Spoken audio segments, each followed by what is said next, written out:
एक गांव में राधा अपनी बेटी मीना के साथ रहती थी। वो दोनों एक जलपरी थीं। ये बात गांव में कोई नहीं जानता था, लेकिन एक दिन मीना का दोस्त मुन्ना नदी में डूब रहा होता है। मीना उसकी जान बचाने के लिए नदी में कूद जाती है और अपने जलपरी वाले रूप में आ जाती है। मुन्ना की जान तो बच जाती है, लेकिन मीना का जलपरी वाला रूप देखकर सभी गांव वालों की आंखें फटी की फटी रह जाती हैं। अरे दैया रे, ये तो कोई जादूगरनी है। मैं तो इसे एक आम लड़की समझती थी, लेकिन ये तो एक जलपरी निकली। हो बहन, तुम सही कहती हो। ये लड़की एक जादूगरनी है। इससे पूरे गांव को खतरा है। कि माँ पर तो हमें पहले से ही शक था। ओ भाइयों, हमें इसे अभी के अभी खत्म कर देना चाहिए। हाँ, मारो मारो, ये एक जादूगरनी चुड़ैल है, इसे मारो। तभी मीना का दोस्त चिंटू भागता हुआ मीना के घर आता है और मीना के माँ बाप को सारी बात बताता है। अरे नहीं, जिस बात का डर था वही हुआ। चलो जी, हमें अभी जाना होगा, नहीं तो गांव वाले मीना की जान ले लेंगे। फिर वो दोनों भागकर वहां पहुंच जाते हैं। अरे रुको रुको भाइयों, मेरी बात सुनो। ये मेरी बेटी है। ये किसी को कोई नुकसान नहीं पहुंचाएगी। हाँ, भगवान के लिए मेरी बेटी को छोड़ दो। अरे दैया, जरा राधा के सर पर तो देखो, ये क्या बला है? इसने ये पानी का मटका सर पर क्यों डाल रखा है? आखिर ये माजरा क्या है? भाइयों, मुझे तो लगता है ये पूरा परिवार ही बहरूपिया है। आप मेरी बेटी को छोड़ दो, मैं आपको सब कुछ सच सच बताती हूँ। मैं भी एक जलपरी हूँ। मैं पानी के बिना ज्यादा देर तक सांस नहीं ले सकती, इसलिए मुझे ये पानी से भरा मटका पहनना पड़ता है। लेकिन तुम आई कहाँ से हो? मैं आपकी दुनिया की नहीं हूँ, मैं समुद्र की गहराइयों से आई हूँ। वहाँ समुद्र में एक जलपरियों की दुनिया थी। सब कुछ सही चल रहा था। फिर एक दिन समुद्र की गहराइयों से एक राक्षस आया और उसने हमारी पूरी दुनिया तबाह कर दी। उसने सब जलपरियों को मार डाला। मैं किसी तरह उससे बचकर यहाँ आ गई। अरे मर गए रे। अब ये कौन से राक्षस की बात कर रही है भाई? तुम दोनों चुड़ैलें कम थी क्या, जो अब ये राक्षस भी आ गया?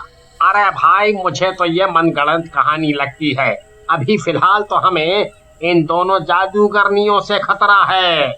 नहीं नहीं अंकल, मीना मेरी दोस्त है। ये बहुत अच्छी है। इसने मेरी जान बचाई है।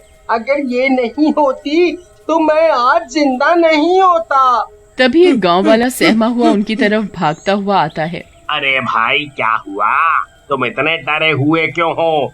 दोनों भूत वूत देख लिया क्या?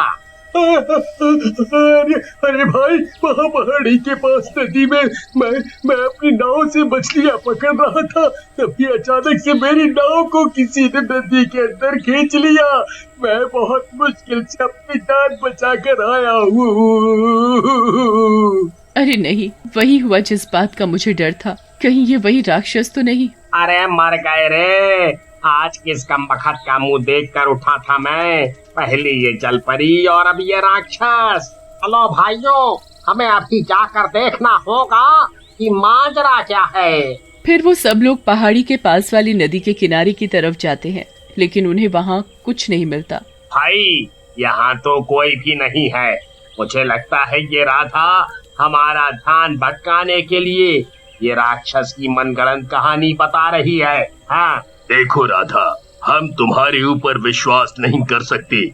तुम्हें अपनी बेटी को लेकर वापस समुद्र में लौटना ही होगा। फिर इतना बोलकर सब गांव वाले वहां से चले जाते हैं। फिर अगले दिन एक नाव वाला कुछ लोगों को अपनी नाव से नदी पार करवा रहा होता है। तभी अचानक से उसकी नाव डगमगाने लगती है। अरे अरे अरे अरे अरे अरे अरे भाई, ये तेरी नाव इतनी डगमगा क्यों रही है भाई? कहीं तूने लालच में ज्यादा सवारी तो नहीं बैठा ली नाव में? तभी एक हाथ नदी से बाहर निकलता है, नाव को नदी के अंदर खींचने लगता है। सब लोग नदी में गिर जाते हैं।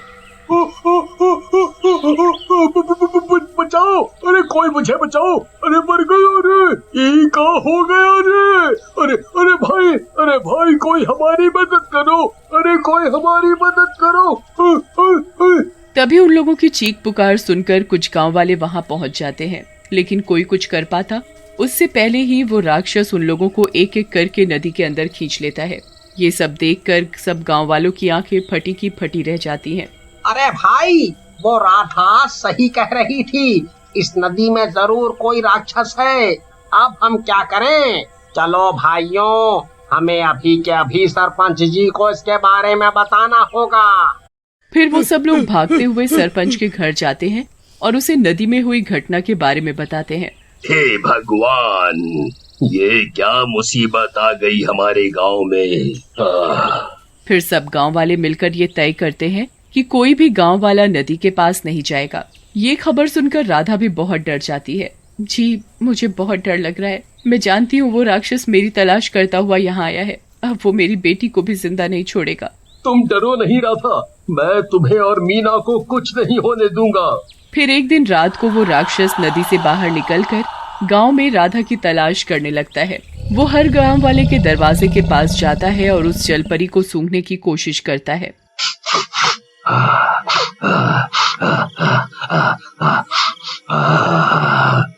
जलपरी, मैं तेरी खुशबू सूंघ सकता हूँ।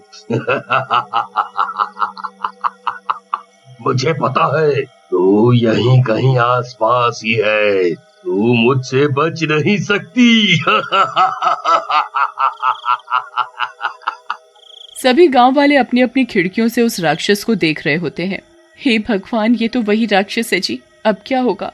राधा, तुम मीना को लेकर अंदर छुप जाओ, कहीं ये तुम्हें सूंघता हुआ यहाँ ना आ जाए। फिर वो राक्षस राधा को सूंघता हुआ आगे बढ़ जाता है।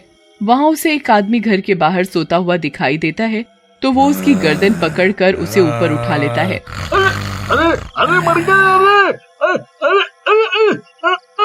अरे तू क्या चीज है? छोड़ छोड़ मुझे छोड़। तुच्छ इंसान, मैं यहाँ एक जलपरी की तलाश में आया हूँ। मुझे उसका पता बता दे, नहीं तो तेरी गर्दन को धड़ से अलग कर दूंगा। हाँ भाई, तुम सही जगह पर आए हो। वो जलपरी इसी गांव में रहती है। मुझे नीचे उतारो, मैं अभी तुम्हें उसका पता बताता हूँ। फिर वो गांव वाला उस राक्षस को राधा के घर का पता बता देता है और वो राक्षस सीधा राधा के घर के बाहर पहुंचकर उसका दरवाजा पीटने लगता है। जी, ये दरवाजा ज्यादा देर तक नहीं टिकेगा। ये राक्षस इसे आसानी से तोड़ देगा। आप मीना को लेकर पीछे के दरवाजे से भाग जाओ, मैं इस राक्षस का मुकाबला करती हूँ। नहीं राधा, मैं तुम्हें अकेला छोड़कर नहीं जाऊंगा। नहीं, आपको जाना ही होगा, नहीं तो ये मेरे साथ साथ हमारी बेटी को भी मार देगा। फिर ना चाहते हुए भी गोपाल मीना को लेकर पीछे के दरवाजे से भाग जाता है। तभी वो राक्षस घर का दरवाजा तोड़कर अंदर घुस जाता है। ओह, तो तुम यहाँ छुप कर बैठी हो, मैंने तुम्हें कहाँ नहीं ढूंढा। चलो, अब तुम मेरे साथ चलोगी, फिर हमारा होने वाला बच्चा पूरे समुद्र पर राज करेगा।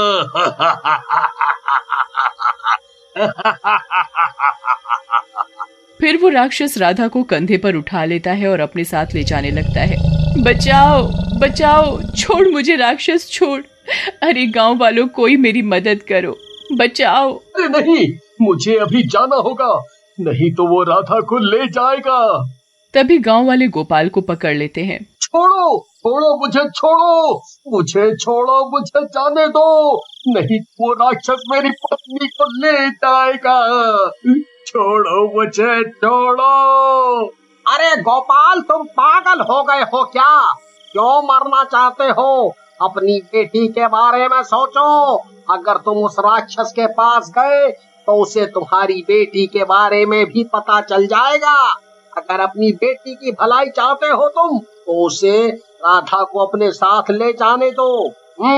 फिर गोपाल अपनी बेटी की सुरक्षा के लिए वहीं रुक जाता है।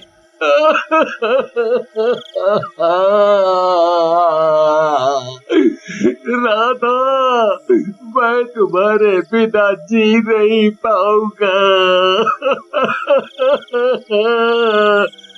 राधा। फिर वो राक्षस राधा को लेकर नदी में कूद जाता है और नदी की गहराई में चला जाता है और पूरा गांव वहीं खड़ा देखता रहता है। माँ, माँ वापस आ जाओ माँ। मैं आपके बिना कैसे रहूंगी माँ। मैं तुम्हें वापस लेकर रहूंगा राधा, भले इसके लिए मुझे अपनी जान क्यों ना देनी पड़े। जान क्यों ना देनी पड़े।